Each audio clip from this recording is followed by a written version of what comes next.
यसै 2021 साल 11 महिना फागुन पूर्णेको अवसरमा आज हाम्रो यस निजगढ नगरपालिका वडा नम्बर 3 का गोकुल प्रसाद तिमीसिन्हाज्यू लगायत हाम्रो यस निजगढ नगरपालिका कार्यपालिका सदस्य अर्जुन डाँसेलेज्यू उपस्थित हुनुभएको छ र यसै हेप्पी होलीको एउटा सिलसिलामा उहाँहरूले चाहिँ हाम्रो सम्पूर्ण खेलाडी लगायत सिङ्गो डोजाङको टिमलाई धेरै धेरै माया गरिदिनु भएको छ र हाम्रो यतिको माया गरिदिनु भएकोमा हाम्रो यस सिङ्गो डोजाङका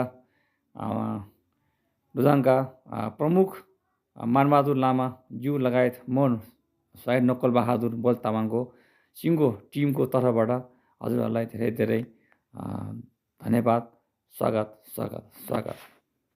र यसै गरी हाम्रो यस निजगढ नगरपालिका वडा नम्बर 2 का वडा अध्यक्ष राजु श्रेष्ठज्यू उहाँको चाहिँ अलिकति प्राविधिकले गर्दा उपस्थित हुन नसकेकोमा उहाँलाई पनि धेरै धेरै धन्यवाद।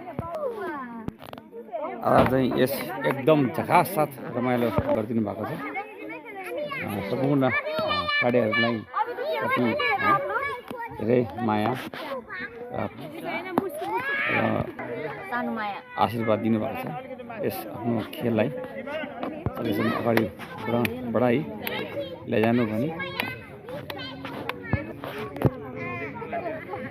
उहाँहरूलाई सबैलाई धेरै धेरै माया गरेर एकदम टिका लगाएर आज चाहिँ एकदम होली मनाइदिनु भएको छ। साना ठुलो हाम्रो सबै सिनियर जुनियर सबैलाई सम्मान गरिदिनु भएको छ उहाँहरूले खुसी छ।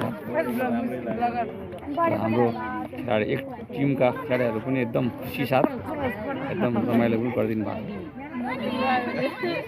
यसै गरी आगामी दिन पनि अब यसै गरी नै रेकर्ड गर्न पाओस्, यसै गरी रमाइलो गर्न पाओस्, यसै गरी चाहिँ खेलाडीले प्रगति गरेको देख्न पाओस् भने उहाँहरूको पनि मनिष पटेल आशीर्वाद दिनुभएको छ, जना दिनुभएको छ, उत्साह बढाइदिनु भएको छ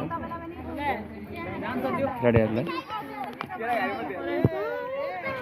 आज एकदम रमाइलो भइरहेको छ। हाम्रो यस 29 गतेको पूर्णेको सिलसिलामा चाहिँ उहाँहरूले एकदम रमाइलो गरिदिनु भएको छ र यसै गरी पूर्णेको दिनमा झैझगडा नगरिदिनु, राम्रोसँग एकदम रमाइलो गरिदिनु। यो सब बाँदर भइसकेको लोला हाल्ने काम नगर्नु, अन्डा फुलाउने काम नगर्नु, आँखा उम्तल्ने काम नगर्नु, एकदम साधारण रूपले खेलेर रमाइलो गरिदिनु भनी उहाँहरूले सम्झाइदिनु भएको छ खेलाडीहरूलाई। धेरै धेरै उहाँहरूले एकदम माया गरिदिनु भएको छ है। हाम्रो यस्तो सिनियर खेलाडी मिनी